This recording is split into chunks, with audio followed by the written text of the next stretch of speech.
Greetings, everyone. This is Artcasters number 85, and with us today, as always, is Joshua Kemble. Hello. And we have a special guest today. In the rotating third chair, we have Gaz Gretsky AKA Gazbot. It's me in a rotating third chair. So today's topic, we're going to talk a little bit about Artist Alley and conventions in general. But it kind of, this topic was, and we've covered this before, but I think it's been a while, so we should have a fresh take on it and everything. But Josh was talking on, I don't know if it was your latest video or at least one of your later videos, about him thinking about getting into doing cons and Artist Alley and kind of questioning that, whether it's worth it and everything like that. And I am getting ready for a big show. And Gaz does tons of shows, although I think you said in one of your videos that you're cutting back a little bit. I did say that, but it doesn't seem to be coming true. Yeah. So, yeah, I thought that would be a good topic for all of us because I think it's on everyone's mind right now. And it is sort of con season, if that's such a thing anymore, because it seems like it's all year round. But the big shows seem like they're kind of in the summer. So that's what we're going to talk about today. So I guess I wanted to kick it over to Josh and just find out, kind of recap what you were thinking as far as your thoughts about, wanting to get back into doing conventions because you've done them in the past and now you're considering whether you should get back into them. And, in my opinion, a lot has probably changed. So we can talk about that and maybe talk about some tips and things like that. But I just wanted to get your thoughts, Josh. Yeah, so just a little recap of my own kind of history with that to kind of explain where I'm coming from. It's so I did do conventions quite frequently, but this was years ago. And then I had a kid and I literally had a 2-year hiatus from doing any personal work. I was just literally doing commercial work and then trying to adjust to being an art director. Right. And so part of the impetus of me starting even being involved in the YouTube community and really getting on the horse of making this graphic novel happen was the fact that I missed making comics a lot. And aside from that, my son was finally at an age where I actually could have a little window of time to carve away. And just getting 30 minutes a day. So initially, the scary part was just getting back into comics, but now I'm at a halfway point in my graphic novel where I'm at about page 51.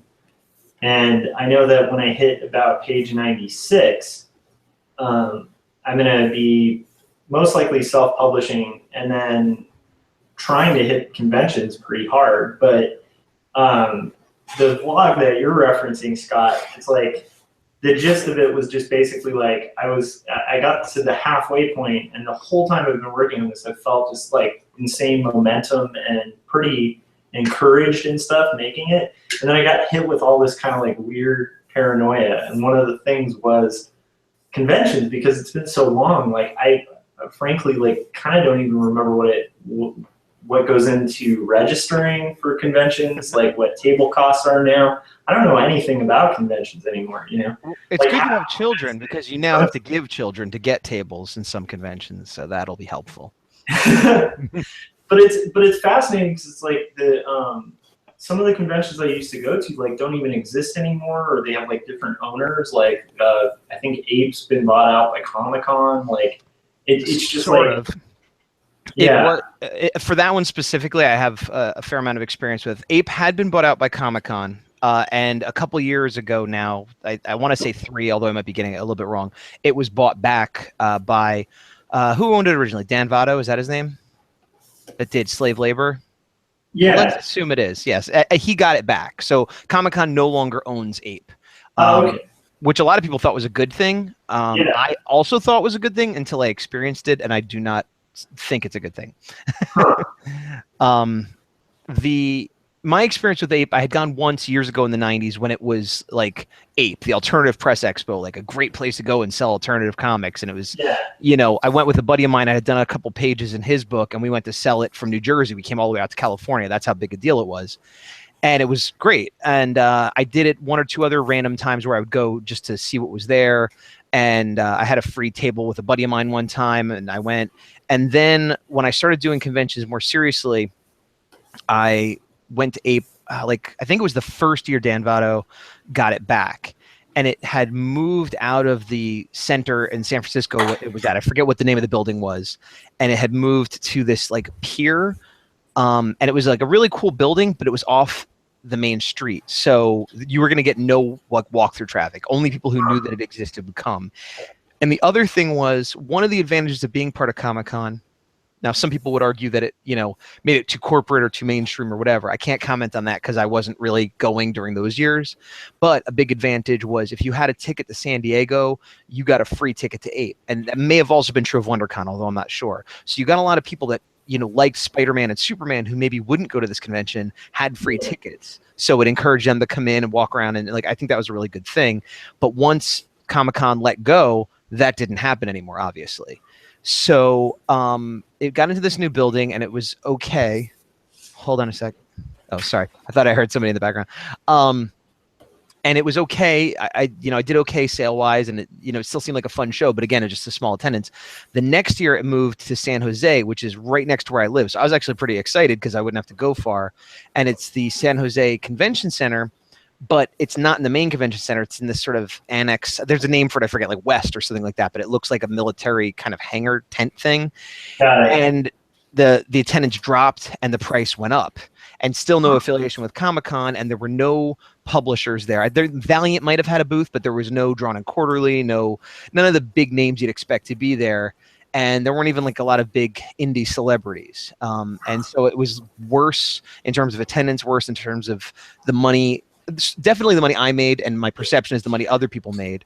And then I booked it for the following year, which was last year, because I'd have my comic out for the first time that I wanted. I was like, Ape was the really place where I wanted to sell it. And I thought, well, they'll have it all figured out by now. And I went back to the same place, and it was more money, and there were less people walking through, less people spending money, and less people, even vendors. There was a lot of empty tables. And then there were tables that had people just with boxes of, 50-cent comics they're trying to get rid of and things like that. And it was pretty sad and bummed me out. And it was a waste of money, so this year I did not go, despite the fact it's right in my backyard, because the table prices are the same as like what I would get for San Francisco Comic-Con or like a huge convention. Oh, really? Yeah, it was in the high 200s, low 300s for a table at Ape, and there's no audience for it. So I mean, maybe I hope maybe I'm wrong, and this year it'll turn it all around. But I did it for 3 years, and it got steadily worse. And again, certainly for me.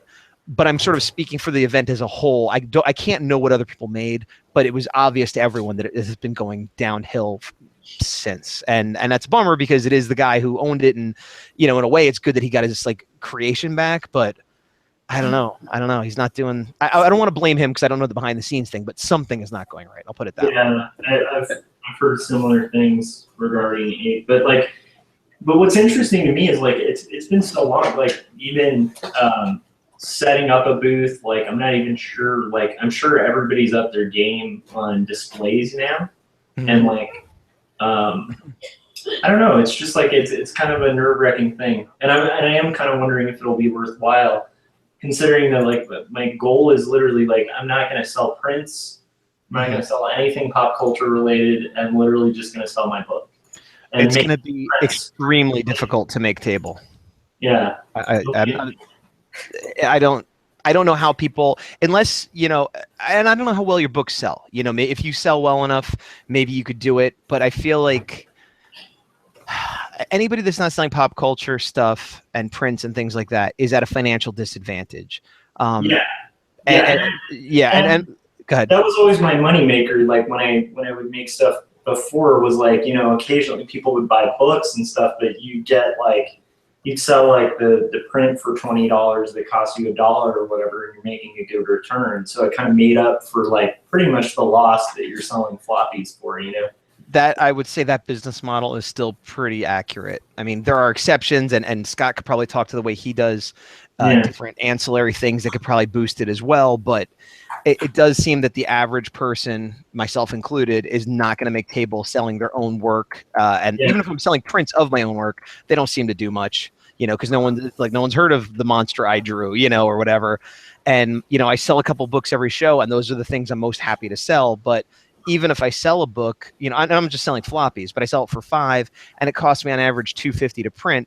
So if I sell 10 books, I make $25, and a cheap table is going to be $75, $100.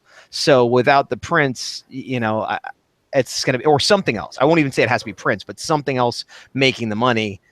I don't know. But of course, you could also find free cons and cheap cons. But the average, real, quote unquote, real Comic-Con, you're going to be lucky to get a table for less than $75.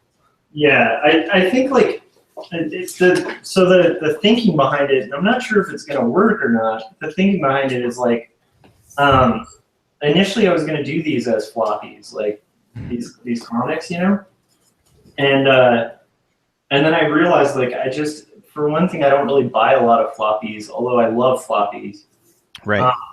So this will be a graphic novel, so at least the investment and the return is a little greater. But you're also dealing with convention crowds that go to a convention with say $20, and you're asking them to hand over the whole 20.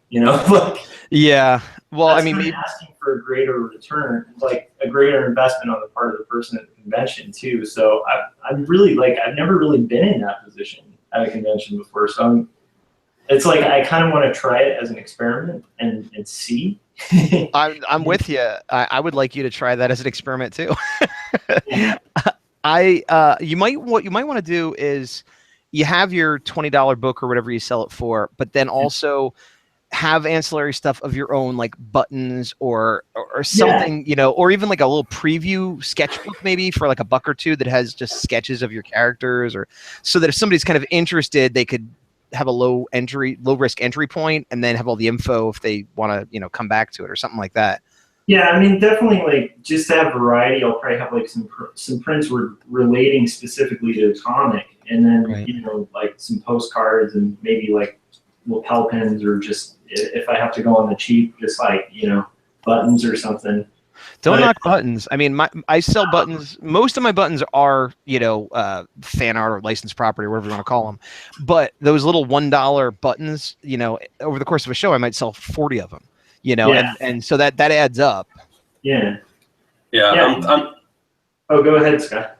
I was just going to say I'm planning on trying something different with buttons.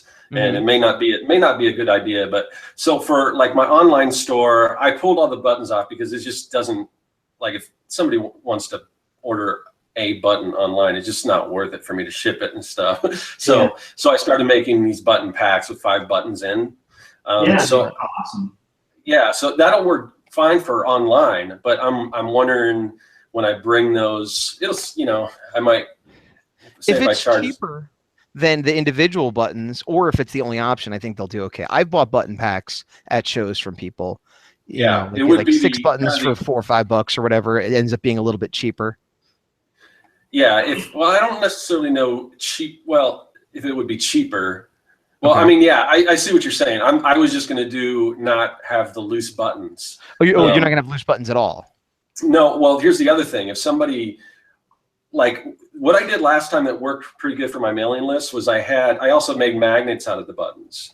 Right. So I had certain ones that were magnets, and they were just sitting on a little tin that I had so people could tell they were magnets. And then I had a sign, for if you want to join my newsletter or whatever.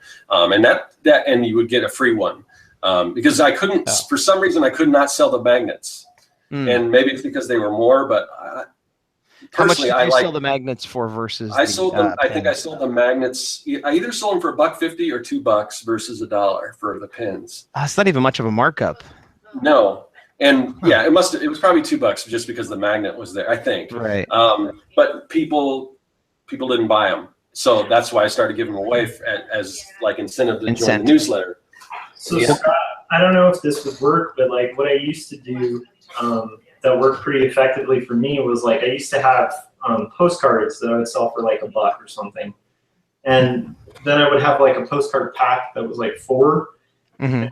And, you'd get them for like $1 less or something. So it gave this like higher perceived value to the pack. Right. People always bought the pack because they'd be trying to decide.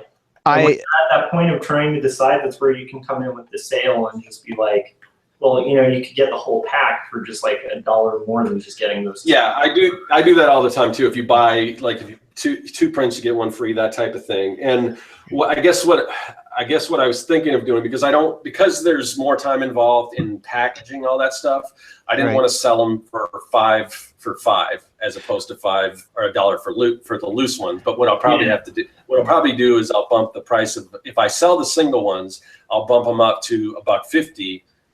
And then sell a pack of 5 for say $6. Well, just that extra $1, you know. Yeah. Yeah, because you don't actually want to sell the loose ones. You want to just bump it up. So yeah. Well, the other thing, I mean, and being, you know, the way your setup is and your brand, Scott, I imagine you want to do the packaging because it'll have Serkworks and all that stuff on it. But just as a counterpoint, I sell my buttons for $1 each, and then I do 6 for $5, and I don't package them differently. I just say, hey, pick out 6, and it does really well because, again, the incentive of you get a free one, and it does seem like people have fun rummaging through and picking out the ones they like, and you know, so, and it doesn't take me any more work. Now, again, I don't have this sort of packaging full mad scientist thing you have, so that might be important to you, but it could work either way, I guess is what I'm saying. Yeah. So what I was thinking of doing was, I don't know if I should have the buttons out, but to people, like before I had all the buttons on a little like a corkboard type thing. But people, you know, my intention was that they would let me know what button they have, and then I pull it from in back of the thing. But they always pull them off the thing, and then I don't know which ones they took, and I got to find it and put it back on there and all that. It was just kind of a hassle. So, but I think if I put them out or if I don't put them out, I don't know. But it's like, say if somebody wants, because there's different packs. There's like a geek pack, which has 5 geek inspired buttons. And then there's a zombie pack and so on and so forth. So if somebody wants to mix them up and they say, oh, I wish this was this. And what I can do is I say, I've got loose buttons, you know, you can have, or if they want a particular one, I can say, well, if you sign up if you want to sign up for the newsletter, I'll give you one of these or whatever. Or, I don't know. I'm still trying to think on that or, you know, I don't know. You know, this has been a lot of experimenting this time around because I'm doing a lot of things differently. So, right. What show do you have coming up? Phoenix Comic Con. It's basically, it's kind of like the only show I really do. But it's a really big show just because I'm becoming more kind of disillusioned by the direction comic conventions are going. So I want to try to find other shows or concentrate on selling work online, because if I can get that to pick up, because I do sell a decent amount online. That's all relative, I guess, but online sales are starting to pick up. So compared to when I was selling nothing to selling like maybe 4 or 5 things a week, but some of those are fairly big ticket items. So that's not, you know, I can concentrate on growing that too. But by my estimation, like you said, it's all relative, but 4 or 5 a week is a lot to me. I'm more like 2 or 3 a month, you know, like with it picking up around the holidays, but most of the year, like 1 or 2 things a month is my average online. Yeah. And this has only really been the last couple weeks where this has happened. So I don't know if it's going to continue, but I'm definitely getting more sales, and it's all Etsy stuff. Nothing that I send like to my store really every once in a while, but still people finding me on Etsy. So, but I've got some new products and stuff, some t-shirts and things like that. Mine's all through Etsy as well, but that's also because it's the only place I sell my stuff. Yeah. Yeah. I think, it's interesting.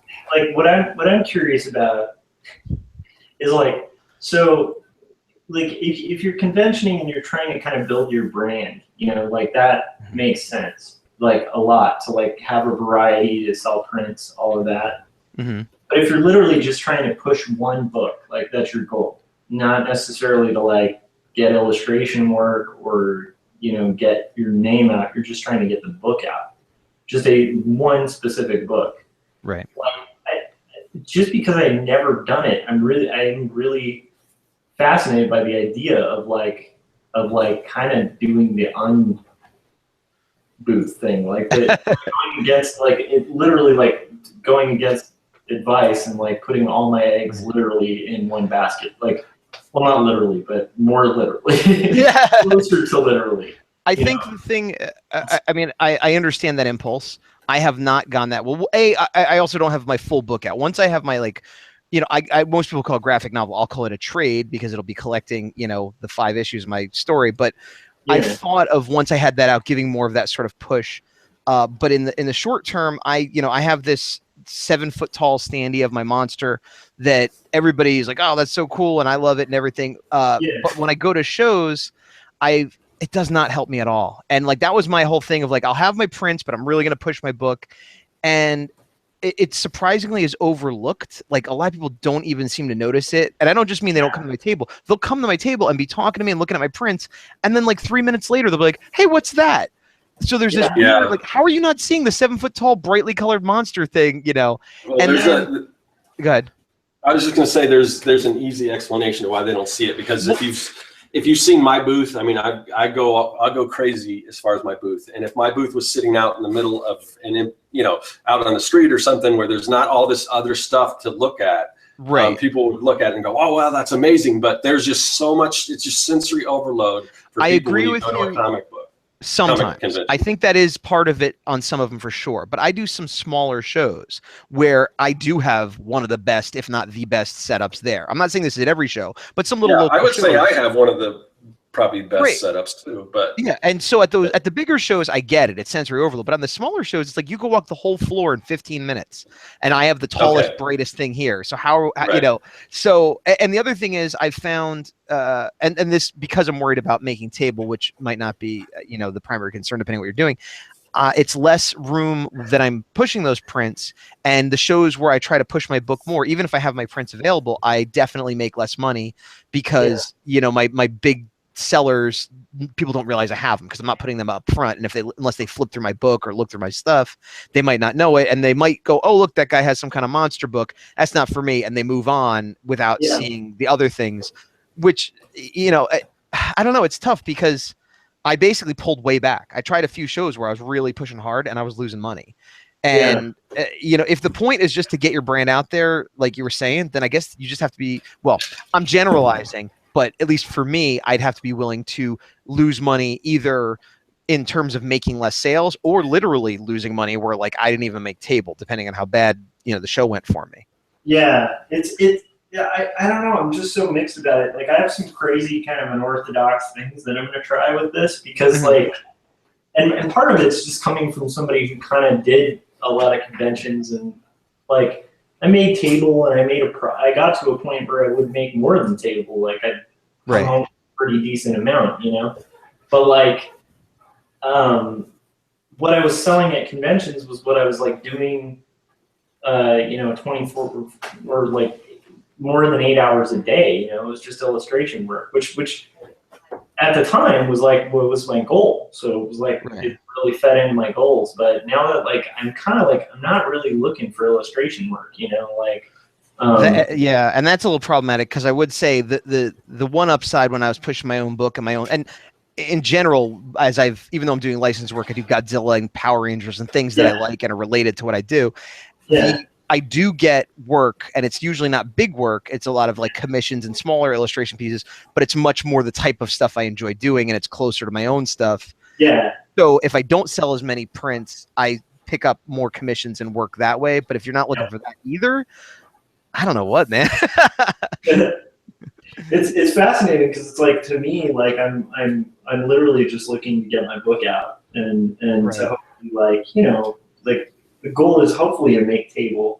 Right. Like once again, like I've heard some costs recently. Like I have a friend who's doing Comic-Con and he's actually doing an experiment. So when you say Comic-Con, do you mean like the brand name, like New York or San Diego Comic-Con? No, San Diego Comic-Con, like the first Comic-Con. Come on. Well, I know, but everybody calls everything Comic-Con now, so I just wanted to be clear. That's true. But I'm in California, so like Comic-Con is Comic-Con. It's weird. It's a weird thing, but you're right. There are like, you're right. Like, see, people always call Phoenix Comic-Con Comic-Con. If you live here, you call it Comic-Con. I've heard it also in Chicago Wizard World, they'll call it Comic-Con. So like I think of New York and San Diego as Comic-Con, like quote, like the brand name, but That's yeah. This is so San Diego Comic-Con. So he's doing so he somehow swung getting like an artist alley booth and then a small press booth. Okay. And we'll have to have him on, but so he's gonna do an experiment because he's noticed this too. Like I've talked to a lot of creators who like have this struggle, like the thing you're talking about, Gaz, where it's where it's like you sell a ton of prints, but like your books just sit dead, and maybe you sell like 10 books or 20 books or 100 books, but you know if they're floppies, you know it's like you're selling more prints than books, and most cartoonists I know aren't going there to sell prints; they're going there to sell books. And so it's like it's this conundrum of like, you know, like, well, are they not buying the books because they're just like because the prints are bigger and they're like right next to the books, and it's just like, you know, easier to kind of like, you know, with a book, it's a little more investment. You have to turn some pages, whereas with a print, it's just like you look at it, you either like it or you don't, you know? But he's going to do this experiment where he's going to split it. Like, so he's going to do like in the small press area, I think he's going to focus specifically on his like pop culture stuff that sells like hotcakes. And then he's going to do the small press with just his books and just see how it goes. I'm in the minority. I'm one of those people that goes to buy books. I don't buy prints, but unfortunately, you know, it's so weird. It's people don't go to Comic-Con to buy comics. No, that is a thing, you know. I mean, I sadly to say this, but I am one of those people. Now, that doesn't apply to small press because I will look at small press comics and maybe buy, you know, a sketch or a book or something from a smaller person. But when I go, I mean, usually I'm selling, but there are 1 or 2 shows a year I'll just go to for fun, like San Diego, for example. And for the most part, I'm not there for the comics because I go to comic conventions all the time. I have my local comic shop, you know. Yeah. And unless there's an artist that is like a local artist I've never heard of or a book I've never seen or something, you know, the kind of stuff we do. I should stipulate, I'm talking about indie comics. I don't go there to buy Marvel or DC comics or anything like that. I want to support indie artists, so that's what I go there. Right. Okay. And I do too, but there isn't a lot. I mean, when you consider. No, there isn't. It's less and less all the time. And that's even more reason why I want to support those people. Yeah. You know? Yeah.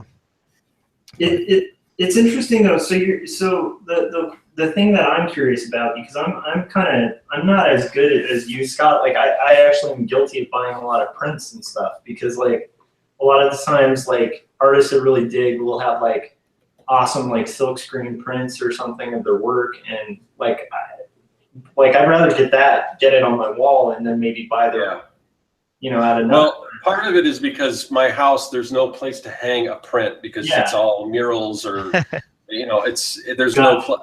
And so if I saw somebody, and they aren't as prevalent, but if I saw somebody with I like t-shirts. T-shirts are like my prints. So if I see a cool t-shirt, I might buy the t-shirt. But usually I buy those online. There's not a lot of, just because of the costs involved, there's not a lot of independent people selling like t-shirts of their designs and things like that. Yeah, it's so hard to stock at a booth. But like, so like the thing, this is where the experiment thing comes up in my head is like, it's just like, I've thought about it for myself. If I went to a booth where it was specifically just a comic or a couple comics or a couple books, and that was it, I'm much more likely to buy a book than I am if they have a bunch of other stuff distracting me from those books. I think you're right, but I guess, you know, being the cynic or devil's advocate or whatever you want to call it, I think the people that are likely to stop at that booth are much lower in number if all they have is the book. Yeah, that is kind of the tough part. Yeah, and I sort of had, I mean, it's not an equal experiment because we had different material. But when I did San Francisco Comic-Con last year, which is a mid-size to large, depending on how you qualify these things, I was selling prints and my book. And the table to the right and the left of me were only selling books, like their own personal books. Now, granted, my work is not their work, so it's not a fair comparison as the experiment that you said that other guy was doing that you might do. But I made a ton of money. And they did, like, I guess they made table, you know, and they were only selling their book, and I was selling lots of prints and commissions and other things. But as much as I want to get my book out there, you know, I came home with a really nice payday, and they like kind of limped home going, "Oh, I'm glad people saw my book."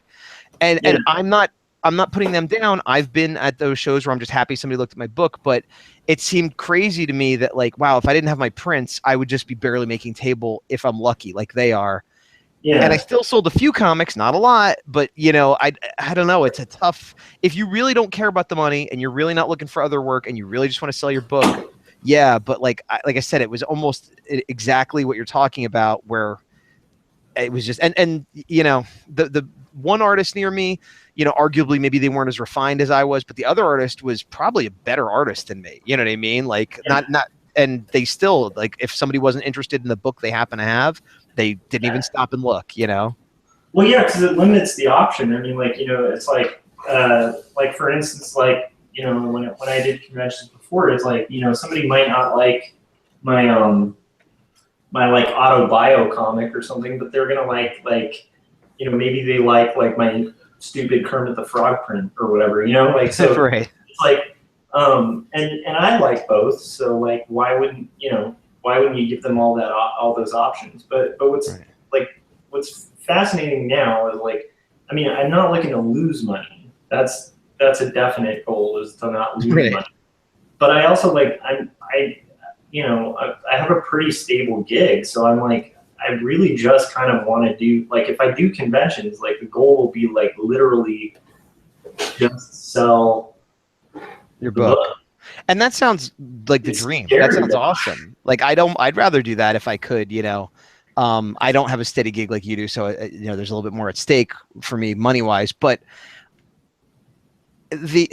yeah, I feel like you would have to. Well, you don't have to. Obviously, you can do whatever you want. But if I was considering doing what you're doing, I would stick to small shows, and I would stick to, you know, a free show at a library, or you know, a local show that's only one day that cost me $60 to get a table, so that if I did make nothing, I wasn't losing out a lot. But then again, like I said, Ape, which should be the place to sell an independent comic, they're charging, you know, close to $300 a table.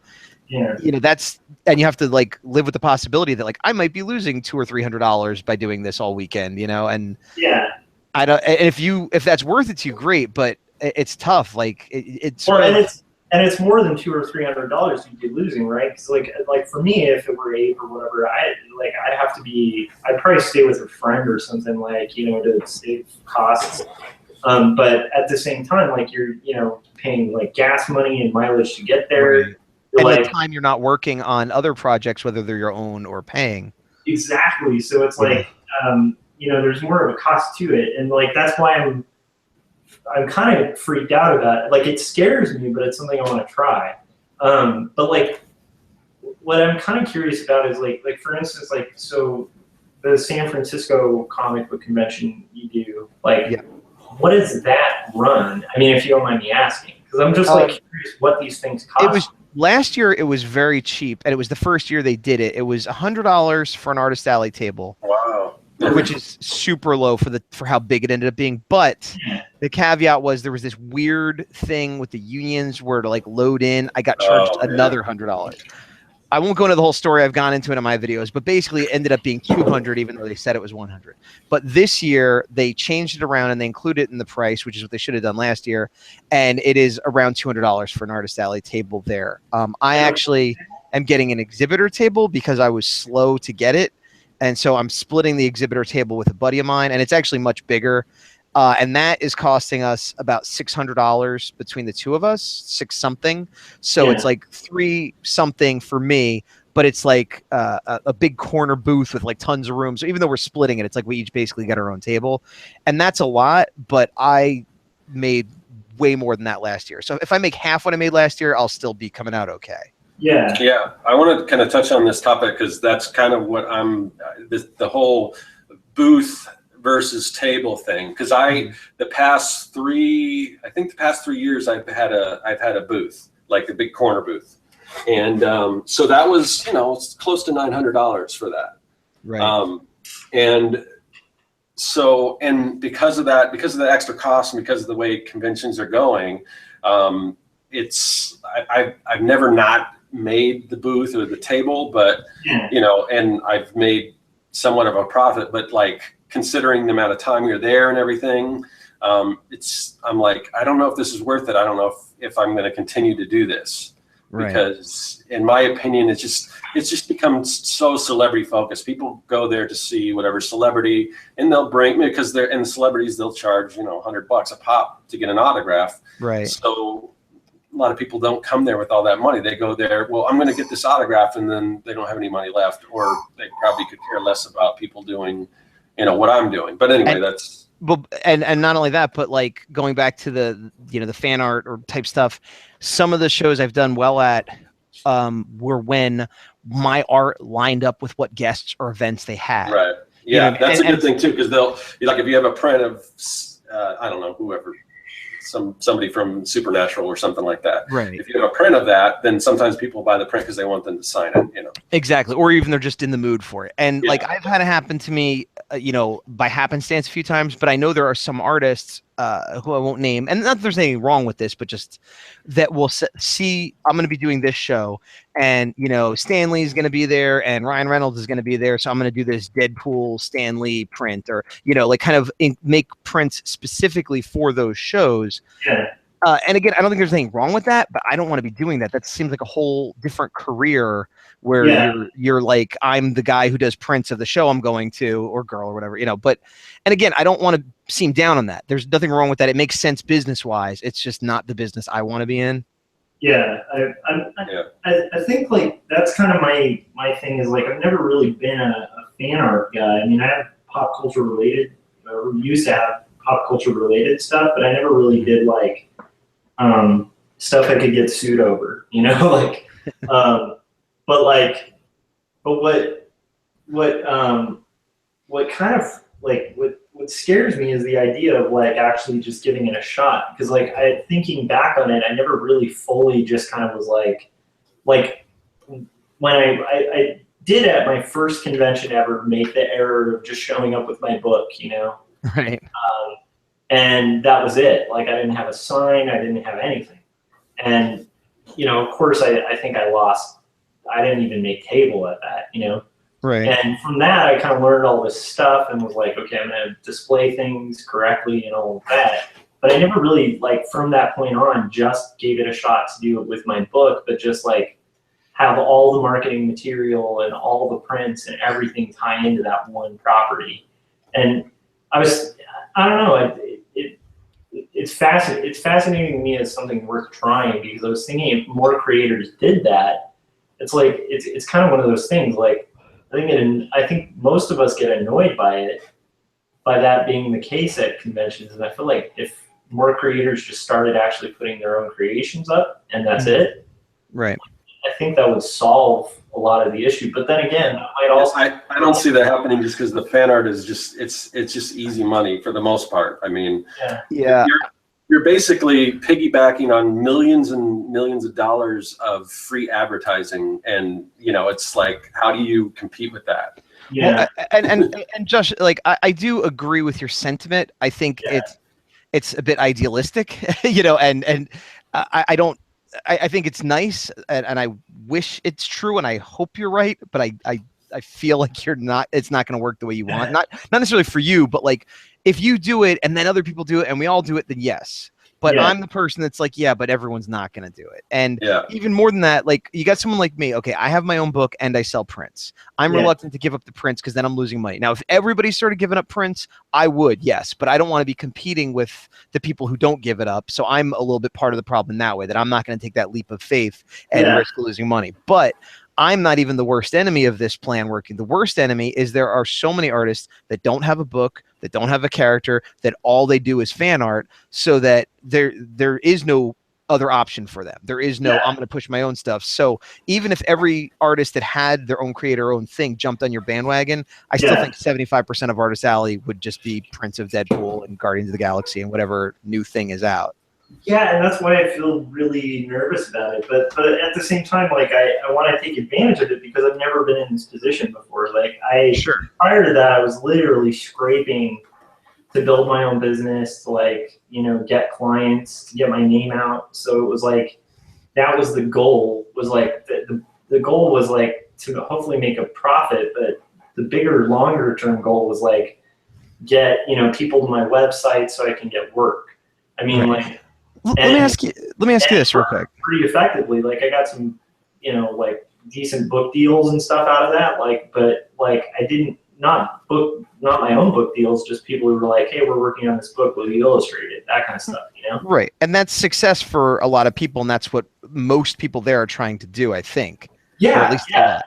But let me ask you this. No, so I know. Oh, go ahead.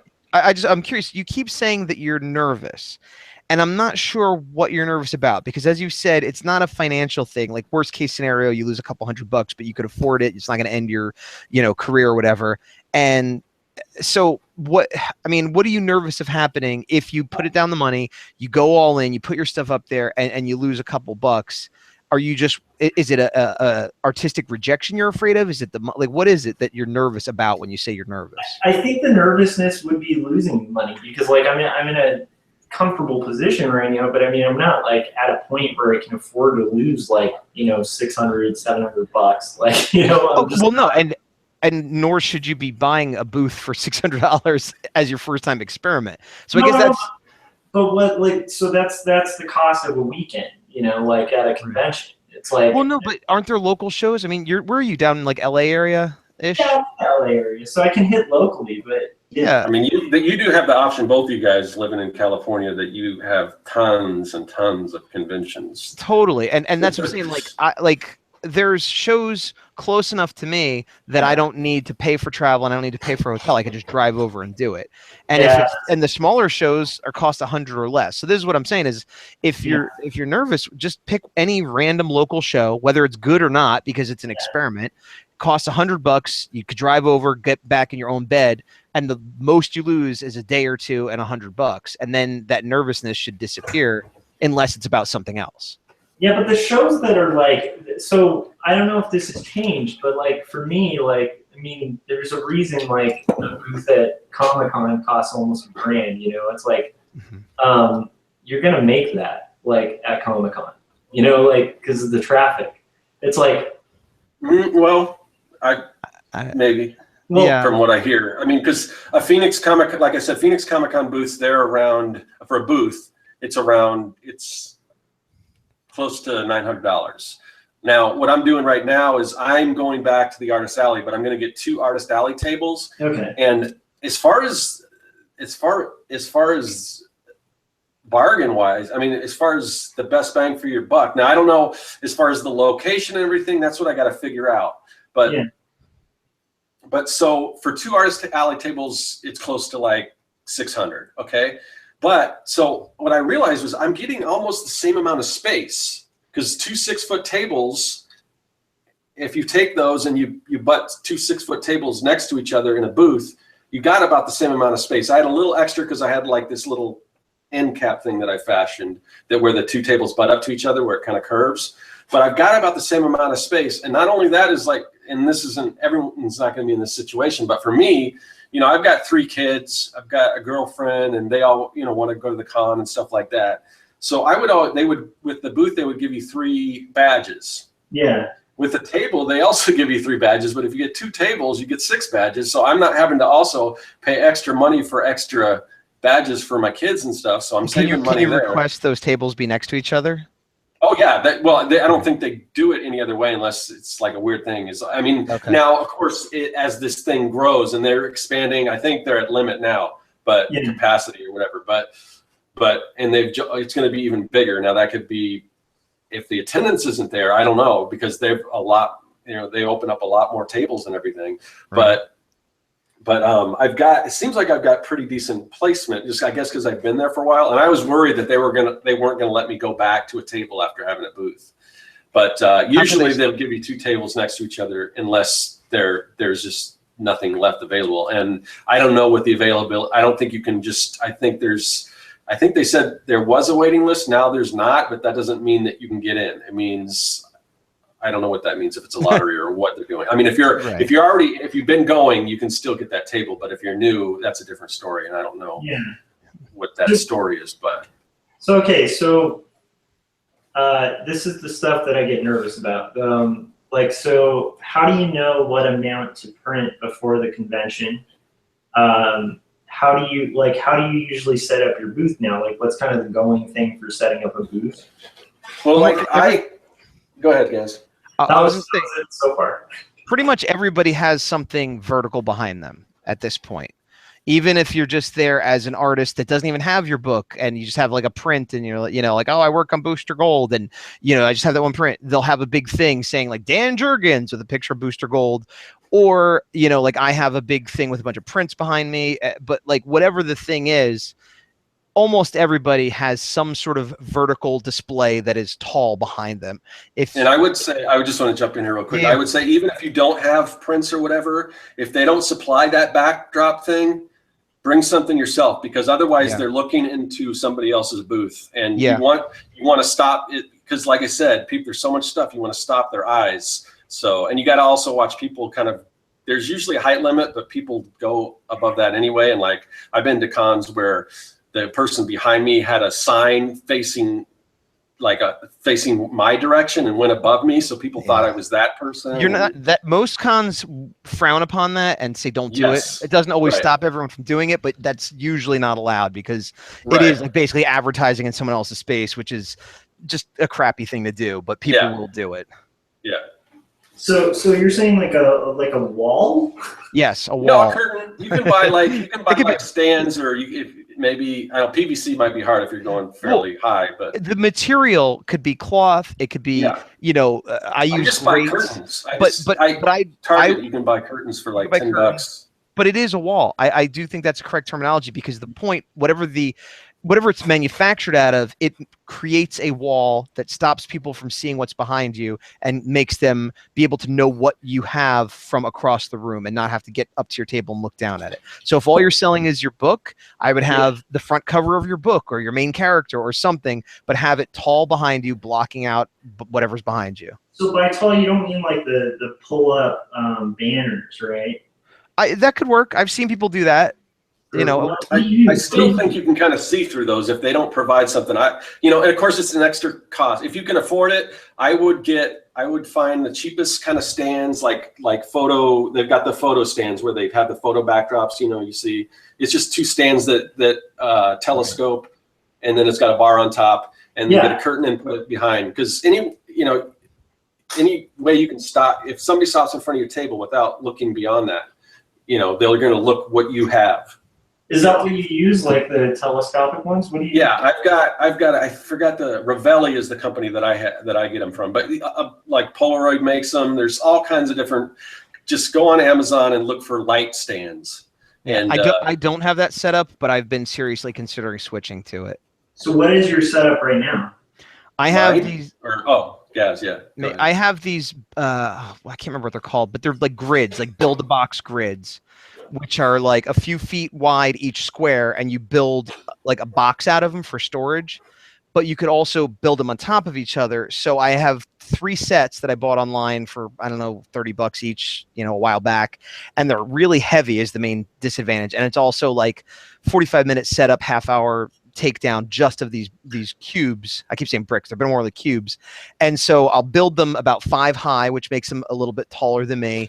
And then I'll keep them open in the back, and I'll put my stock in the back, and then I'll connect the 2 towers with like a flat wall of the same grids, and then I'll zip tie anything that looks not stable enough, and I'll cover it with my prints.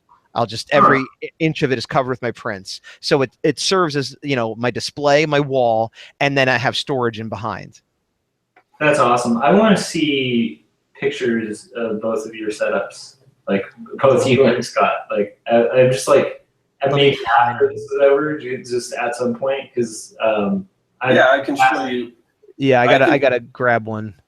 Yeah, once we get close to the conventions, I'll be posting that stuff all over social media. I'll be posting, I'll do some stuff before the con with my old display, which will be a little bit different, but then I'll post some stuff of the new one too. But I go crazy, and a lot of it I think is kind of just, kind of a waste, because there's just so much stuff. I mean, and there's something to be said, because I sell a lot of different things, and that might not be the best idea, because sometimes it's better just to focus on one thing And because people can look at it and they can say, I get what this is. Otherwise, it's like, I don't know, this mad science, he's got bags, he's got pins, he's got prints, he's got comic books, he's got slime and all this other stuff. So you know, but I don't know. Well, your whole thing is your brand, though. Like you have such a customized thing. It's not like you're selling a book or prints. Like you're selling you and the whole idea of everything you create. So that's going back to when we're talking about pins, why I could see you doing a package for your pins and it meaning a lot more than if I did. You know what I mean? But the problem is, do they get the brand? Can they get that? I mean, the one smart thing I did last year, which I'm going to continue to do, is I changed my banner. I made the banner quite a bit simpler, because before I had these 3D foam shapes in my old logo. It was real funky looking and a little hard to read, because people were saying like, what's Serkworks? Because everything, the rest of the stuff looked like pipes and things like that. So I guess maybe Ninja Turtles and sewer, they thought pipes and meant sewer or whatever. And so I made it, the sign I went simpler on. So it's a basic white on black sign. It says Serkworks Art Lab. Same logo if you go to my website. Serkworks Art Lab, and then it says Mad Science Supply Company. So at least they can look at that. If they read it, then they can say, they can see what that is. Yeah. And this, Serkworks Art Lab. So you've got, he's an artist, okay, a lab that has something to do maybe with science, and then it says Mad Science Supply Company. So that, hopefully that can help that out, rather than people looking at what's Serkworks, so. Yeah, either that or just start selling like sewer related. Yeah. That's cool though. Like, so, I just pulled up, can you see my screen? I'm sharing my Facebook. I have a little, these are some older setups. That's it. Okay, so this setup right here is before I got the cubes. And you could see I had a table where I was trying to make stuff look, and they gave me, that wall was behind me, and I just taped stuff up behind me. Yeah. Again, that was before the cubes. I didn't really vet these, so let me just get through a little bit here. A lot of show. Okay, this is closer to what I have now. Now, this show, I was splitting it with somebody, so the left half has toys and stuff, but you can see the grids, and this might not even be 100% set up, but I have the table, and I put prints along the front, then I have my little area for the comic, which isn't very big, and then those grids, if you could look, there's 2 towers, and they have the storage in them, and then it's flat, and you could hang things like those action figures, or I have like binder clips to put up my prints and things, and... Let me see if there's any. That's the same one, more full. Getting my Kablam credit. I don't know. You get the idea. I could find more, but that's the basic setup. And the good thing though is it's modular. So when I split a table with somebody, in that case, he used half of my grid setup. But if the person wasn't down for that, I could make it more narrow. And then I did a show in Chicago where I couldn't bring my whole setup, so I just brought one little one, and I made a small tower on top of my table, and so. It is versatile, but I feel like I'm ready to move to the next step, and I don't know if it's the tripod thing or not, but I do want to do something different, because I've been doing this for a few years, and I feel like there's got to be a better way. So here I've got one of my old ones up right now, so you can see this was the old sign where it says Serkworks, and it is kind of funky type and everything, so it's a little hard to read. It said Serkworks Lab, so I guess I did have the lab, but that was my old one. And as you can see, that's what I'm talking about. If you look in the back, you see that banner in the back. That company, people were up there complaining to me about the sexualization of women in my comics, and I'm like, I don't know what you're talking about, dude. And then I look up and I'm like, oh yeah, you mean those guys back there? So that's really nice, though. I mean, it's. All that fabrication knowledge you have would definitely come in handy with this kind of thing. I might have to hit you up for advice and tips. Well, and again, I don't know next level stuff. I don't know that my advice totally works, because, like I said, there's just a lot to look at, and so and it's not for everyone. Some people just pass it by; it's just not for them. But and I've just got, like I said, I've got tons of stuff now. I'll see if I can find. It must be in a different folder, the newer one, and you can see it's a little more simpler. But anyway, so that's that. There's also how would you fly that somewhere? If you wanted to go. I could. I've never done a flying show. There's no way. I'd have to come up with something else. There's no way I could afford to fly this thing out. I'd either have to drive. Get a I can fit all this stuff in like an SUV. So either take that somewhere, which I haven't. I've only done like local shows, really. I was planning on expanding and doing other things, but just because year to year, it just seems, for me anyway, comic book conventions are getting worse because they're becoming less about, artists and more about celebrities and stuff. So yeah, see, that's my so that's another part of my fears is from knowing a lot of indie cartoonists, it seems like the big conventions you got to go to are like all across the country. So it's like, and this is where I used to know this stuff and I don't anymore, but it's like supposedly SPX is one of the best ones to go to as an indie creator. I don't know if that's the case. Yeah, that was actually the first convention I ever went to, and I went to it a lot back in the 90s before I stopped and then started again. But I have friends that still go, but so it must be worth going to, but I don't know if it's as good as it once was. Yeah. And then there's Mocha, which every cartoonist I've ever met is like, if you can do Mocha, yeah, I did Mocha too. I've been hearing about Dink. Have you heard of Dink? That's a newer one. You know what's funny? I think we've made products for it at my job, but I don't know. I don't know.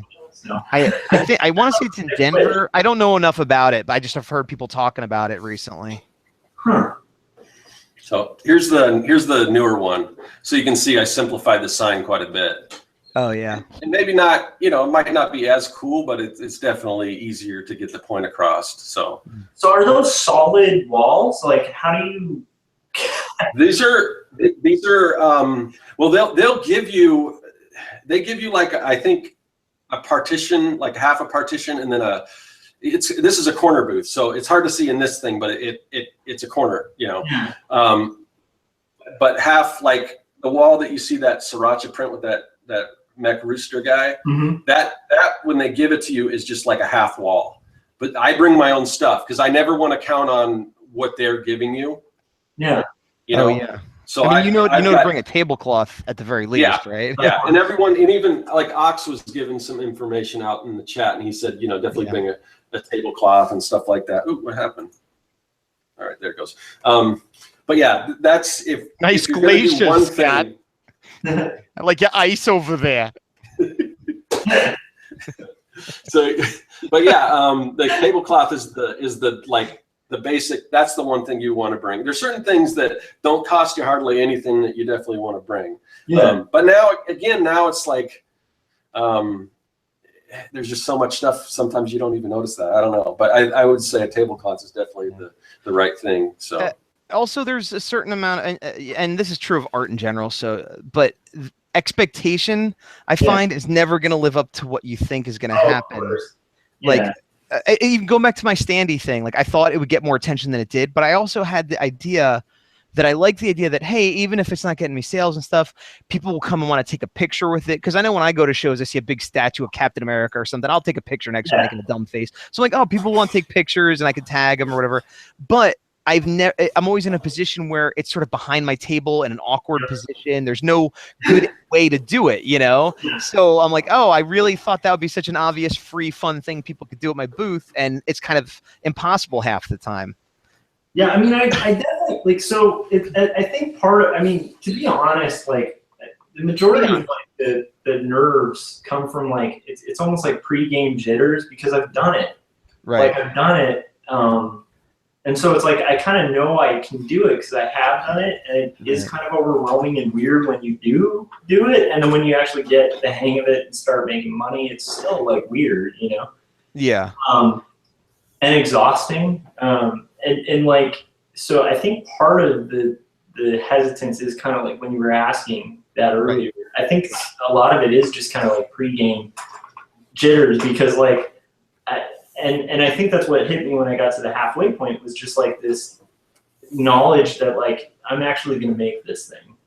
And I've known that, but it's a little closer to done. Well, I guess, and this is something I talk about a lot, and maybe it won't work for you, but I just I barely ever get nervous.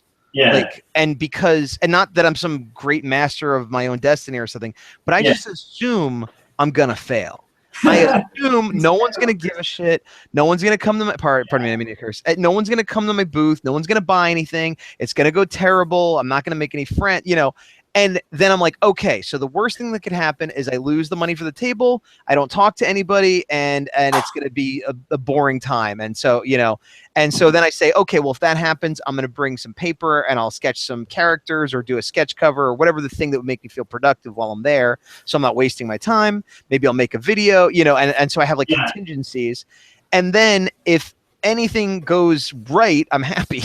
You know? Expect the worst and hope for the best. Pretty much. And so, like, if you're hoping things will go well, and they probably will, I'm not trying to tell you they won't, but stop hoping. Just assume it'll be bad. And if you could get your head around, okay, I'll be okay if it's bad, then you'll be fine. Oh yeah, like that's the thing. It's like once again, not totally my first rodeo, so it's like I know what the sales numbers for indie comics are. You know, like even like what's considered really good selling indie comics. I'm not going to be like, you know, cashing in my massive amount of money. For me, it's just more of like, you know, the goal, not necessarily the expectation, but the goal is to hopefully like check out how it goes and hopefully make table. And if I can pull that off and make table and pay for the trip, then it's something I could sustain and carry to other conventions and stuff. Well, I think you could easily make table. Well, I don't want to say easily, because then if you don't, you'll feel like, oh God. But I think it's very likely you could make table. The whole trip and potential room and all that stuff would be harder. Yeah. But that's where it comes back to, like, don't start with that, you know. And I know what you're saying, like, there's a reason these you know, bigger cons charge more, because you're more likely to make the money. But like, just do whatever crappy show, do whatever library show that'll do it for free or for $25 or whatever. Yeah. And then see how much you're doing. And if you're making $100, great. But then maybe you're not going to take a flight out somewhere and, you know, have to cover $600 of expenses, because like you said, you don't want to be out money. Oh, for real? Yeah. Yeah. So, I mean, I don't know. And then again, like you said, you kind of know this, but the only reason I repeat it is because you keep saying, like, oh, then I got to cover all this money, and I'm like, well, don't put yourself in that position, you know?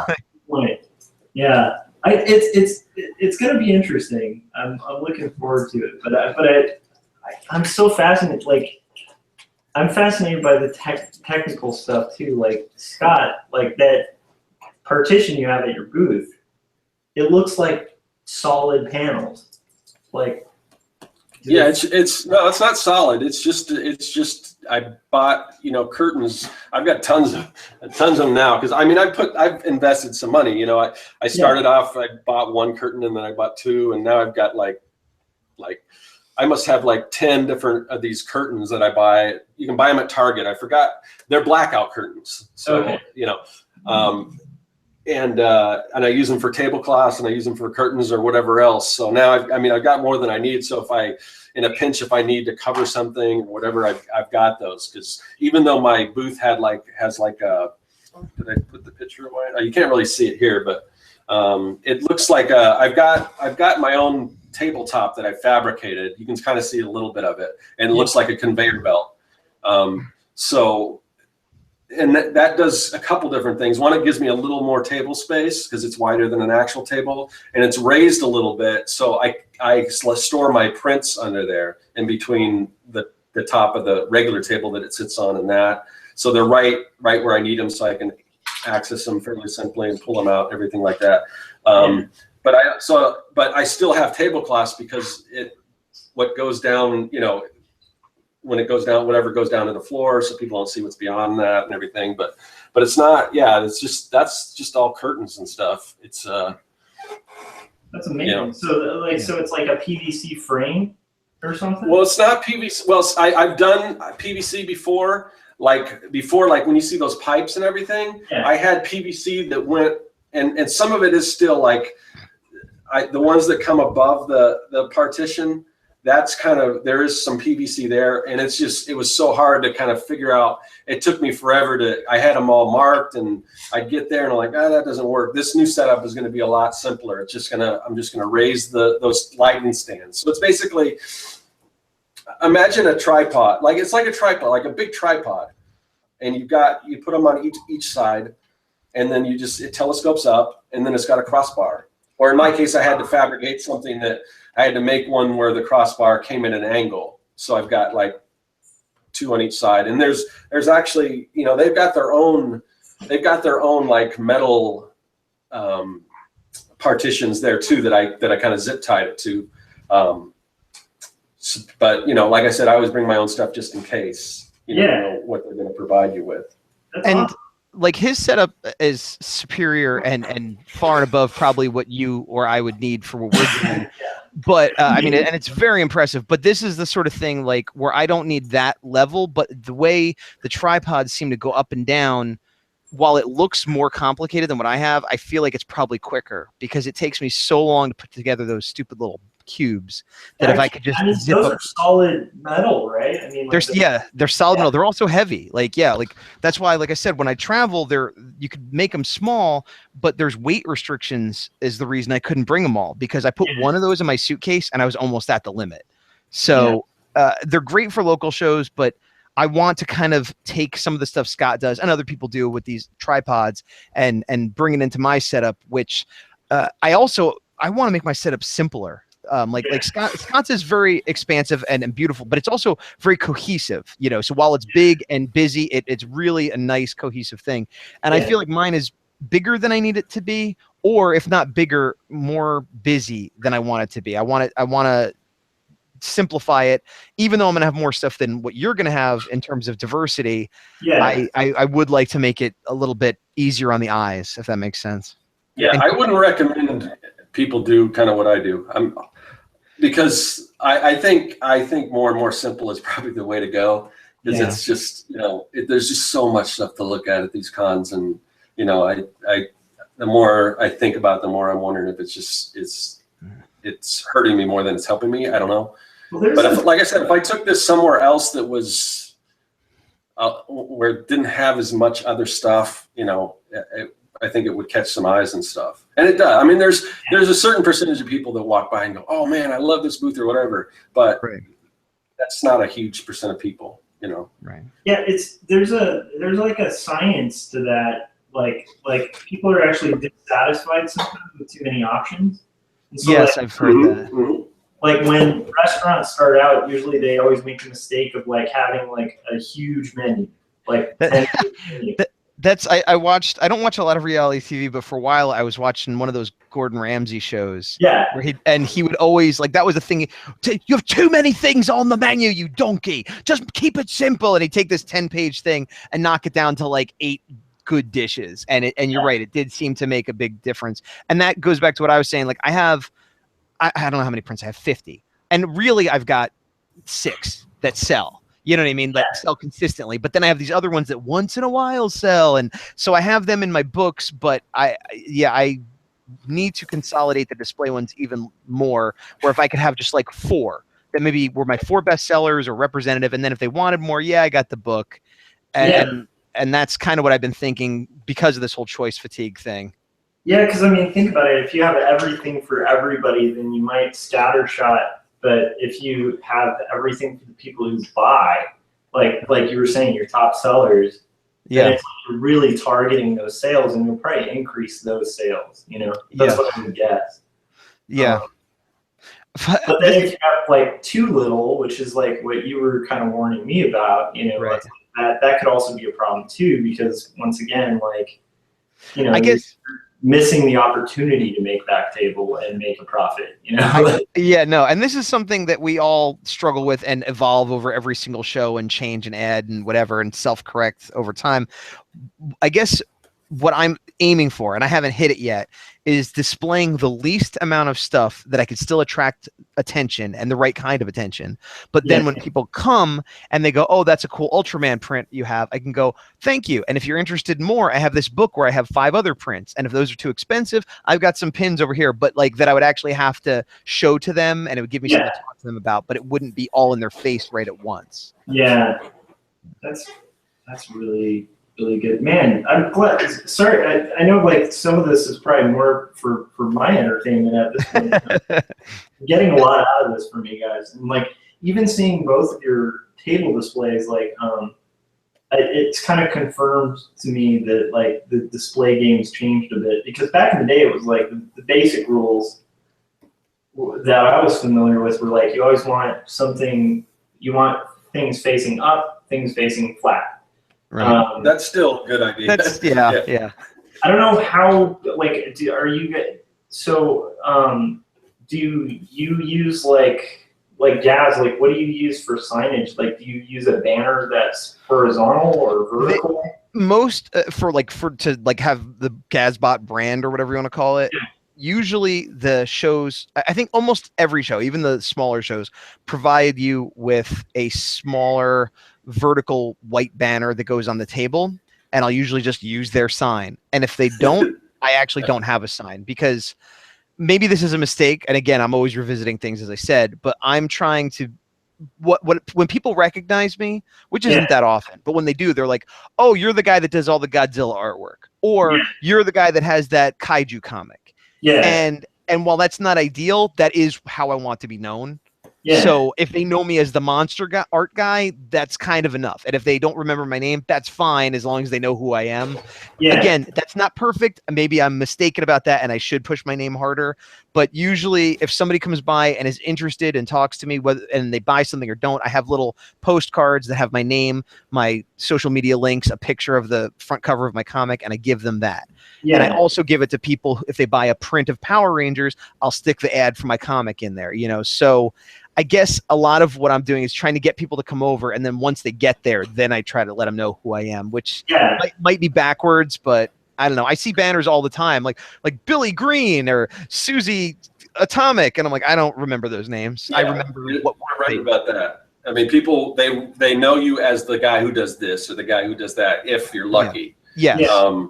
But I just think it's funny because they like when I'm registering for my tables or whatever, it says, here's what you get. You get 2 chairs, you get 2 6-foot tables, you get a trash can, and you get a sign. And I just laugh every time I see that sign thing. I'm like, okay, that's going in the garbage. Yeah, the sign is lame. And like I said, sometimes I leave it up, sometimes I don't. But it's it's not a concern. Actually, going back to, well, there's a little bit of a tangent, but I think it ties in. The last show I did was a small, like, I think I paid like $75 for the table or something, but it was a fun show. But at that show, I got recognized from my YouTube videos, which does not happen often because I don't have a huge viewership. But I've done a lot of videos about me going to conventions, and I have one that's been viewed pretty often, at least for me, like what to do when you're going to a convention, and kind of just like an hour of me going from beginning to end of a whole con. And so the guy knew me from those, and he's like, oh, wow. He walked by and did like a double take. And he's like, are you Gazbot? And I'm like, yes, but you can't be, like that can't be reaction for me, And he's like, oh, man, I watched your videos. I have a table here, blah, blah, blah, blah, blah, And I was like, that's awesome. You got exactly what I wanted people to get out of those videos. Yeah. And he's very excited. And he's like, I gotta buy something. And blah, blah, blah. I'm like, well, I got my book right here and this and that. And he's like, oh, Ultraman, I love it. And he bought one of my monster prints. Now, awesome. I was grateful that he watched my videos and he got something out of them. I was grateful that he stopped and said thank you. I was grateful that he bought something for me. It was a completely positive interaction. But you'll notice he didn't buy my comic. And this is like the perfect example of someone who is, invested in who I am and knows me in beyond just some random guy at a convention. And even that person is like, I'll buy a piece of your fan art. You know what I mean? So, and he likes monsters. He bought a monster print. And I have a monster comic. And this goes back to the misapprehension I had, I don't know, a year ago that, if I do a lot of monster artwork, then monster fans will see it and they'll like my monster comic. But it's like, no, the monster fans want the monsters they know. And once in a great while, they'll buy my comic. So that's the thing I'm kind of like, so I feel like I'd almost be like, I feel like because of the fact that like right now, I like being an art director. I'm sick of doing commercial art. Like I've gone into this on the show, but like my take on it is like I just don't want to draw stuff for other people anymore. Like, sure. And if I'm gonna do it, I want to be getting paid well for it and having health insurance. Like it's like and secure, like steady, predictable work. Now that's polar opposite for me like 10 years ago, and that's probably good. Like if I met somebody 10 years younger than me who was like saying like, I just want to get a full-time gig as like a graphic designer doing whatever, and then just draw my own stuff, I'd probably think something was wrong with them, you know? Because when you're young and you have that fire, like, it's important to chase it. And some people have more success than I did, you know, so it's a little more stable for them. Or like maybe the stability is just like the ups are so high that it makes it worth it. But like I just got tired of chasing clients.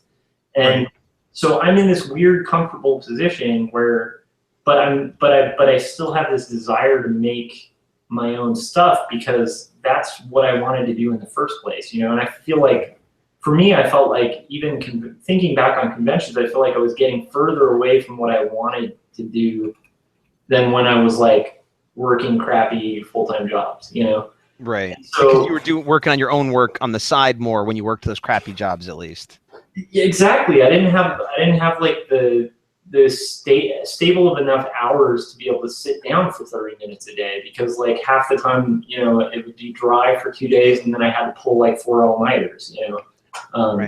And so and I'm not criticizing that lifestyle, because like that was a lifestyle I lived for like almost 15 years, and it's like that is there's something exhilarating about it, and it still beats working a non-art job. Oh yeah, 100%. So but I feel like because like there's so many people who have to do that at conventions, like they have to, like it's their bread and butter. It's like it's a job. And Honestly, I don't understand. Like there are some people who literally that's their job. Yeah. Like, and I don't understand how they make that work, because again, local shows, sure, but I've talked to people that like fly around the country and they're no more famous than I am. Their art isn't any better than mine is, and somehow they're making a living doing that. And I don't know that I want that job, but I don't understand how they make it work. Like I literally can't imagine how they're doing it. There's certain people I can see, you know, there's certain people that are just making a killing, you know. Right. You know, selling, you know, fan art and stuff. I mean, maybe they're chasing the trends more, and that's the part that I'm not doing. But in the chat, there's so much chat that we've been not commenting on. I can't read the chats from here, you guys. One thing, Yanimal was on. He was saying, do they, meaning us, mention their YouTube channel at conventions or give out cards lately on their website or blah blah blah. I did say that, yeah, I give out cards, but related to YouTube. For a little while, for 3 or 4 shows, I have an iPad and I loaded it with videos from my YouTube channel of me drawing, of me reviewing a toy, just like kind of samples of all the different things I do. And I had it muted with closed captions on, and I had it just playing on the side with a card, like with the YouTube information. And I did it for a few shows, and maybe one person once was like, "What's that?" You know? Yeah, I thought about that, you know, but nobody again, cared. that's another thing where you're what are you there to do? Are you trying to promote it's just too much. Are you trying to promote your YouTube channel? Now I've got cards out there that have links to all my social media and stuff like that, but are you there to sell stuff? Are you there to promote your YouTube channel? Are you there to, I mean, there's just no one's going to see all that stuff, you know? I see my YouTube channel as a way to promote my art, not the opposite. Yeah. I would mix it though, because like it really depends on intent, because like I said, the previous version of me, I got a lot of work from going to conventions, like a lot of illustration work, and that like some really crazy big clients that just happened to be there or happened to be a friend of somebody who got my card or whatever. And it's like, so by having that stuff there, if that's your goal, especially if you're trying to build like an illustration career, like conventions are a great opportunity to start building a brand and start getting work. But like for me now, like I don't think once again, I really, the intent will be different going to a convention, which is why I'm kind of like, even though it's a little nerve-wracking, I'm also kind of comfortable with the idea of taking that risk, because like back in the day when it was bread and butter for me, not that conventions were bread and butter, but it's like if I was gonna take the time, because time is like super valuable when you're freelance, you know, it's like the 2 days you're at a convention, you could be A, hunting for clients, or B, getting work done for clients and, you know, checking off the list of stuff you gotta do. So it's like, you're really, you know, taking a big risk. And if you're gonna take that kind of risk, you gotta be promoting your business, you know? But now it's like I kind of like it's fascinating. Like I feel like I'd be almost cheating my younger self by not doing what I wanted to do from the get-go, which was just promote the comics. You know? I mean, I get what you're saying for sure, but it's funny because I think you and I specifically are coming at this from opposite ends of the spectrum. Well, no, not even just that I'm looking for, work or sales more than you right now, but I'm actually less than I was. Like where I'm coming from, I started doing conventions again like 7-ish years ago. Okay. And I had no comic of my own. I had no creator owned work at all. And I'd made friends with a local comic store person, and they're like, hey, you want to do an art show? You're an artist. I'm like, oh, I guess. And I made prints of a series of stuff I had done for a client. Like that I was like, oh, here's some prints of this stuff, and that was what then there was a show. So I'm like, I guess I'll bring this to a show. And then I was like, oh, you know what? I should do some stuff that isn't client work and make prints of that. But it wasn't stuff I was particularly interested in. I was like doing that thing where I was chasing like, oh, Breaking Bad's popular right now. I'll do a Breaking Bad print, and not that I hated the show or anything, but it isn't something I would ever normally do. And I did that for years. And then I slowly started doing more, fan art of things I like the Godzilla stuff. But I did that for a while too, where stuff that nobody bought, like old 80s cartoons and I had a Matt Balls print and nobody ever bought it, and then the Godzilla stuff started doing better. And then I started doing my comic and my own work. And I'm only in the last year or two, getting to the point where my table is, has some of my own work on it. And so while I am much more fan art and commercially driven than what you want right now, I'm less fan art and commercially driven than I've been in the last 7 years. You know what I mean? Yeah. So I'm going where you're going. I'm just getting there way slower.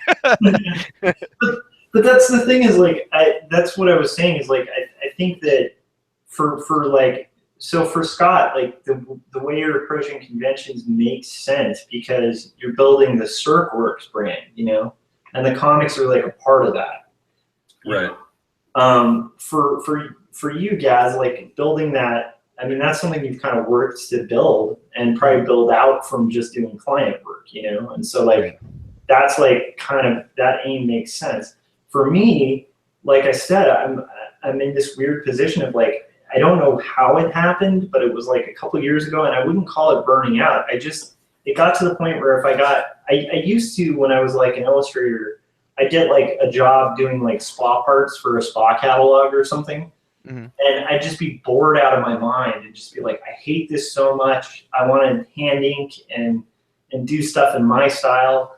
And then I started, and that was the goal, was just get work in my style. And then from that, I started getting work in my style, and at some point, a couple years ago, it all was the same. I didn't care whether it was my style or whether it was a spa catalog or what it was. I just wasn't into it.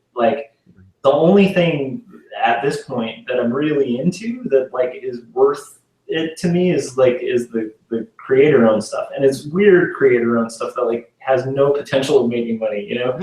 So it's it's this weird thing where I went from being all very pro commercial art to this weird art for art's sake type person. So it's going to be interesting. To me, I'm just I'm talking about it because I'm excited about the prospect of trying that out. What happens when you do the art for art's sake thing, and then that's what you bring to a convention, and that's it. Right. The gamble, it would be akin to you being okay, all these prints that don't sell so well, I'm gonna put the good selling prints away and put those up. It's gonna be really I'm interested, and I'll definitely let you guys know how it goes. It might be a super heartbreaking experience. Not that I'm gonna go in with expectations, but I mean, you at least expect that you'll sell one book. It'd be hilarious if I do this and no one stops. It'll be interesting. I mean, it depends where I'll be at in a year. I mean, True. This beast is done. There was it's off topic of art, but it's still art. It's comedy. Yeah. Louis C.K., the comedian, I might be getting this a little bit wrong, but he said something along the lines of when he was trying to get good, or a good way to get good, they have all their material, and usually their ending, their closer is their best bit. It's always going to get a big laugh or whatever. Yeah. And he was saying that you want to get good, take your closer, make it your opener, and then you got to live up to that. And so it's kind of, it's not exactly what you're doing, but it kind of is, where you're like, well, here's my book, now what? And kind of figure, like, it's like the worst kind of plan, but it might result in you like doing amazing things. Yeah, I'm hoping so. And I've seen some people have some success with it, but what's interesting is like the genres are different. So like, when I talk about this, a lot of people think I'm being like self-deprecating and stuff, and I'm not. I'm just aware of like the sales numbers for books.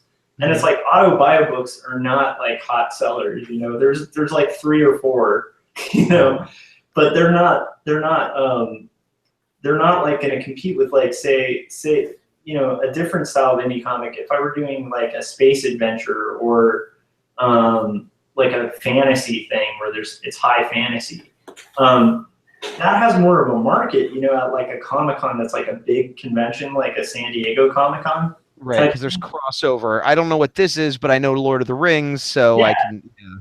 Whereas if I'm standing there next to like the guy signing the Star Wars posters, which I'd be in line to get signed because I love it. You know, I'm pitching like, well, you know, why don't you pick up this comic about depression and suicide? Like, it's just, it's not the easiest like, so it's going to be fascinating. Like I know guys who do stuff that's a little more accessible. Maybe it's humor or something like that, and it's like, it does seem like people like humor books. That's true. Yeah, but they've done okay with it. Doing that. I think you're broadly speaking, you are correct that it's going to be harder to pitch your book. Yeah. But I come back to, I'm doing a genre book. I basically sell it as, it's like Godzilla. Now, I don't think it's like Godzilla, but just to sell it to people, it's like Godzilla. And even people who like Godzilla are like, that's cool, I'll take that Godzilla print, bye. You know, don't even want to look at it. They don't even want to pick it up. Like, it'd be one thing if they flip through it and are like, not for me. Yeah. But they're like, neat, you did a comic that has a giant monster like Godzilla, and then they will not pick it up, and they will buy a Godzilla print and leave. So while I admit it might be a little easier to be doing genre stuff, it's not as much of an advantage as I think you think it is. No, I don't think it's an advantage. Sorry, I think I'm coming across wrong with that. I don't think it's an advantage. It's just that I actually know some people who like that's specifically what they put at their booth, and that's it. Like, they make really good money doing it, and they're indie. It's all self-published. But like I said, the themes of their work are more accessible, and maybe they're better salespeople. You know, I'm going to be interested in seeing if that can translate to like auto bio stuff. You know, it's going to be interesting. Well, you got a good pitch, so that's if you get them like to ask what this is, and you've got that pitch down. Somebody could say, "Oh man, I'm going through something right now," or my faith, or whatever. Yeah. This could be just the thing I need, but whether that's going to resonate with the person, that's the hard thing, Yeah, it'll be, and like that's the thing where I'm totally prepared for disappointment, But I can also see the other predicament of like, like for instance, you have a Godzilla comic. There's a lot of monster comics, so it's like it might actually be harder as well because you're having to compete with a much broader genre, so like at that convention. So it's like you have to explain why like they should buy your Godzilla comic as opposed to like this guy's monster comic, True. Well, there's not enough. There's not enough people selling comics that there may be 2 people selling a kaiju comic. Actually, I did buy a kaiju comic from somebody else, but. I was going to say, if there's one other person selling a kaiju comic at a con, Matt, that's more than usual. That's awesome. Yeah, but I will say, this is veering off topic a little bit, but when I'm pitching my book, I struggle with pitching my book because there are things that haven't happened until the later part of the complete book or later issues that I think would be very compelling selling points. But I don't want to use them as those issues haven't come out yet. It'd be like, and it's not like a big twist ending like M. Night Shyamalan kind of stuff, but just, I don't want to talk about who Luke's father is when you first start watching the first Star Wars. You know what I mean? Yeah, I had that with my book because when I always say it's Goonies meets Night of the Living Dead, and when I say Night of the Living Dead, sometimes I would expand on that. Like I said, imagine instead of being held up in this little farmhouse like in Night of the Living Dead, you're a kid and you're held up in a treehouse with zombies all around. But that doesn't happen till the second issue, and then it's resolved by the third issue. Right. So it's not, so I kind of stopped mentioning that. Yeah. Yeah. I wonder. But it does get people like, oh, that would be cool. But it's not. It's one, like if I was just pitching one particular issue, then, right? Yeah. Well, the thing I'm talking about, it's actually, and it hasn't come up yet, and it's not at the end. I think it's around issue 3 that these events unfold.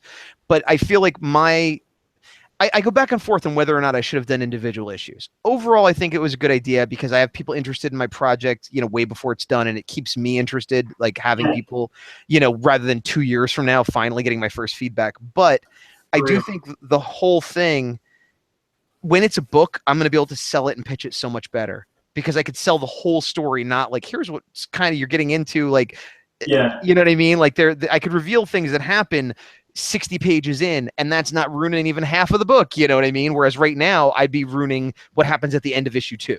You know what I mean? Yeah. Yeah. That the other thing that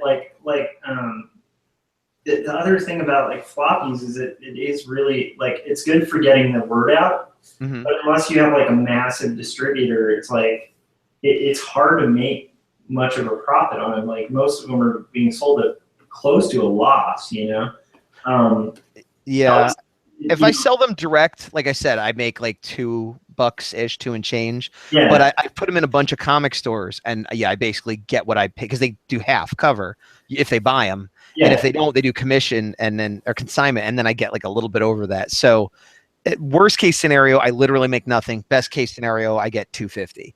Yeah, and that's not a lot. And I've sold a couple hundred, but that's still like nothing, no money, Yeah. So if you were to like. If you were to like say that was like a graphic novel, it's like the investment initially is almost the same. Yeah. And you can sell it for like 20. Right. So because I've actually been asking around because that's changed a lot. Like graphic novels have gotten a little more expensive, but yeah. So you're making a much bigger return, but at the same time, I don't know if that would mean more sales at a convention because like. But then again, people don't bat an eye spending $20 on a print, so I don't know. Yeah, you can't compare prints because again, I sell prints for $10 or so, and people will buy 2 or 3 at a time. Yeah. And then I'm like, "Do you want to look at my $5 comic?" No, I don't even want to look at it. So it's like it's just really expensive. Here's $30 for 3 pieces of paper. Yeah, I know. And it's like, well, each of those took me about a day. This book took me months, and they're like, "Nah, who cares?" Yeah, it's going to be interesting to like see that because like, like once again, but when you're at the point of having that trade, it's going to be like, okay, do you want like 8 hours or do you want like 3 years of my life? Like, right. It's like, and Scott, like when you get to collecting the trade, like, so are you, because you seem to be on the side of like maybe not even being so swung by conventions being worth it anymore. I'm kind of curious to hear. Well, just because I had success in the beginning, and it's not getting better. Now, like I said, I'm doing a lot of things differently this time. I'm going back to the Artist Alley, which one of the ways to look at that is when I'm out there in the vendor area, and I don't know if every convention is the same way, but the way Phoenix is you can't. If you're an Artist Alley, you have to sell your own stuff. You can't sell third-party stuff or somebody else's stuff or whatever. I think that's true most places. Yeah, in the vendor area, you can. Now, I'm wondering if a lot, just because of the nature of my stuff and the way I present it and everything, if a lot of people think, and maybe this is a non-issue, but I wonder if a lot of people think that I'm just reselling this stuff and they don't know that I'm the actual artist. Where if I move back to Artist Alley, maybe people will understand that a little more. Maybe that will help with my sales. And last year when I walked through Artist Alley, it was like packed. And it was maybe because the aisles were a little smaller than the booth aisles, but so that was part of it too. So I don't know. I'm going to find out. I definitely have a little more room to play with. I've got couple $300 room to play with since I'm not paying that extra for the big booth. So, so I'll see. You know, I'll see. But I do want to look into other avenues. I want to look into more like designer cons, because I think those that people like are looking for people doing their own thing or original stuff. I just don't think comic conventions or pop culture, whatever you want to call them, celebrity cons. That's what Phoenix Celebrity Con. They're not comic cons, they're celebrity cons. But anyway, I'm a little bitter. But anyway, so I think for guys like in our age range and above, like are like, I mean, like my memories of comic conventions were literally like I would show up, there would be maybe 3 other kids my age, and the majority of people there were like old, like 90-year-old dudes, like, or like 40-year-old guys in sweatpants, like, you know, rifling through the long box. Right. That's what my earliest comic book convention memories were, and being really stoked as a kid, like to meet artists and stuff, and like it was all about like you literally went there to like buy comics, back issues, to like yeah. I was gonna say, I remember the first couple cons I went to as a kid, there were no artists. Like maybe one had a local artist that, you know, hadn't worked for anybody big, but most of them were just basically guys and girls selling their collection or shops setting up. And it was because it was pre-internet and pre-everything. If you wanted to fill out your run of X-Men, you needed to go to a show and hope they had the books you needed for a price you could afford. And that, you're right, that was most of the reason to go to the show. And then if there was like an artist there or something, it was like, whoa, crazy. Yeah. And that's how they advertise it too. Because like, I saw you know, Phoenix Comic Con has all these ads, and it's all like, ooh, guess what celebrity's appearing here? And I saw that for months leading up to the con, and nothing about artists. Finally, but they actually did finally, to their, you know, to their credit, towards the end. Like recently, I saw a couple posts that actually showed, it says shop, and it shows a, you know, shop for pop culture stuff or whatever, and it shows the floor with all the different stuff there, instead of a picture of some. I don't want to say B celebrity, because a lot of them, sometimes they're A celebrities or whatever. But I don't want to. I mean, I know a lot of people love that. They want to go there to get their stuff signed and meet their favorite celebrity. I'm just not. I could care less, but that's me. I'm in the minority. I mean, I don't. There's like, other than with the possible exception of like Weird Al Yankovic, there's really nobody I want to meet, or, you know, and I wouldn't stand in line and pay. Like if I met somebody that I admire, it'd be cool. Like, oh yeah. And then, but the whole fact of having to pay to interact with them, it just leaves a bad taste in my mouth. Like, I don't want to do that. But that's, again, if that's your thing, I totally get it. I also think, I mean, you're entitled to the opinion, but I also think that's a whole side issue of why do people do that and do, you know, the bigger issue is when that becomes the only thing people go to a show that has many different things to enjoy than the people who are, you know, the artists or whatever. Then it's like, why be there then? And I don't know the answer to that. But I will say that at some of the smaller shows I do that are more local to like the Bay Area, which are a little bit cheaper, and I don't make as much money, but I always make more than table. It's always worth going out.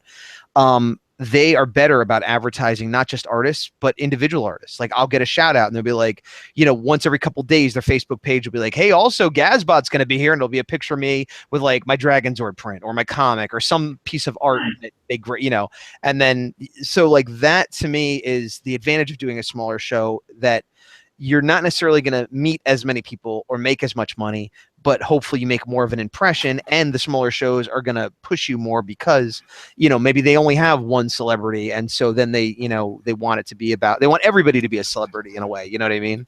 Yeah. And I'm in the minority. There's a comment, which I think may be my son in the chat. It's Cold Echo. It says those voice actors though. I think that might be my son, but yeah, I have some friends that do voice actors and stuff, and it's cool. I mean, I don't know. I mean, I'm, like I said, it's just, I totally understand it, and that celebrities are celebrities because people dig them. And I you know, I love watching movies, but beyond the movie, I don't know. Well, and like I said, I understand it more than you, and I've met my fair share of various, you know, celebrities for various reasons. But that's kind of like why people like that, and if people like that, to me, is a whole separate issue from the way the shows are run. Because you can have shows that have celebrities and still have artists and comics and other things. It's just, it comes down to what kind of show the promoters want to put on and how they want to frame things. And, you know, when it's like, oh, Norman Reedus from Walking Dead's going to be here, but that's all we're going to talk about, even though there's 1,000 other things to do. And we're going to make it so that if you want to see him, you got to get online at 7 in the morning, so you won't be able to do anything else. Like that. You put your booth like right behind the banner for him. Right. So I wonder if that works. They did. I know this year they started expanding to the upper floor where the celebrities are signing, and they're putting artist alley tables in there. So I'll have to ask people if that's better or not. Right. Because I'm wondering if people go up there and they don't even come down to the floor now. I don't know. You know, that's possible. But I mean, that's also people just not getting their money's worth. Because even if you came to see whoever you came to see, like every show I go to, I at least walk around every area. Even if it's stuff I don't think I'm going to like, even if it's a show that I went with a friend that I'm not that into, like, what do they got? You never know. You know, you might find that one table that has something you're interested in, or that one artist or whatever. But I guess my point is, and I don't think you're being terribly bitter, Scott, but I do know there are some artists that get really upset with cosplayers. They get really upset with celebrities. They get really upset with people that like cosplayers and celebrities. And like, I just think that's not really the problem. People liking what they like is fine. It's just the way the shows are organized and the focus that's put on certain things. Because I've done these smaller shows that are more about art and comics, and I don't feel that way. You know what I mean? Yeah. I definitely don't have a problem with cosplayers, because I don't see them as, I mean, they're not usually charging to sign, or they're not like, you know, charging $500 or, you know, not $500. No, but sometimes people get mad because they're like, oh, these cosplayers walk around and don't buy anything. These cosplayers, you know, aren't interested in comics, and they're just taking pictures and like just, you know, being angry that they're not customers essentially. These people are having fun. How dare they? Right. And so it's like, yeah, you know. I mean, yeah, things aren't great, but like, I just think it's sort of the last thing you want to do is alienate people that are actually coming to the shows regardless of the reason, you know? You know, like, and I will say, like, my experience, like, from conventions before, like, and I've always kind of, like, when I've delved into my own comics, it's always been this weird auto-bio territory. And yet, like, you know, you never want to, like, prejudge people, because a lot of people, you know, you'd almost expect that to be something only like weird, depressed indie kids are into or something. But there's like a whole variety of people who would pick up that work, you know? And some of them would be like carrying issues of just like comics that are like so pop culture, I wouldn't even read them. And I love pop culture comics, you know? Right. Like they'd have like, you know, My Little Pony comics, although I've heard they're good. But they'd have those, and then they'd be like, I'm going to pick up this depressing book. And like, so yeah, like I definitely would agree. Like we don't want to isolate like anybody from like potentially checking out your stuff, because you know at the end of the day, like I have a variety of different tastes. Like my favorite book series right now is like this book series, Off to Be a Wizard. It's like Magic 2.0. It's amazing, and it's like a stupid. I mean, and in the best meaning of stupid, it's like a very silly, like farcical, like wizard story, you know. And then, you know, I also like, you know, we'll probably opt to do that rather than like do like a super serious like art film, you know? Right. That's definitely true. But I would take it a step further though. Like you're right that you never know who's going to buy, never know who's going to be interested based on what they look like. But I'll go a step further. And even if there's some cosplayer there that is not interested in my book, would never be interested in my book, might not buy any comics, they are there to have fun, and they were told, hey, you could come here and dress up. It's not their fault they're not interested in the things people are selling. Like they're not, there's nobody that said, I'm going to put on a Spider-Man suit and make everybody miserable. You know what I mean? Like, you know, they're just doing their thing, and they might not even realize that they're frustrating people by blocking their table or whatever. And, you know, and I'm not immune to getting annoyed at somebody once in a while, but like, I guess as cynical as I am about some things, I don't think anybody is going to a comic convention to give people a hard time or to ruin their day or to, you know, snub their work. And but some people take it really personally when that Deadpool doesn't want to look at their comic, you know? Well, to me, I think it's also one of those things of like, I've had the alternate experience too, because like cosplay kind of blew up a little bit after, like right at the end of my last few times boothing. And for me, it actually benefited me, because if somebody was like cosplaying or whatever, walked near my booth and like somebody was like, can I get a picture near you? They're like right next to my booth. Right. Like, with their picture, it's like a perfect opportunity to be like, check this out, Right. That was kind of awkward. You know what else is awkward? This scene in my book. Exactly.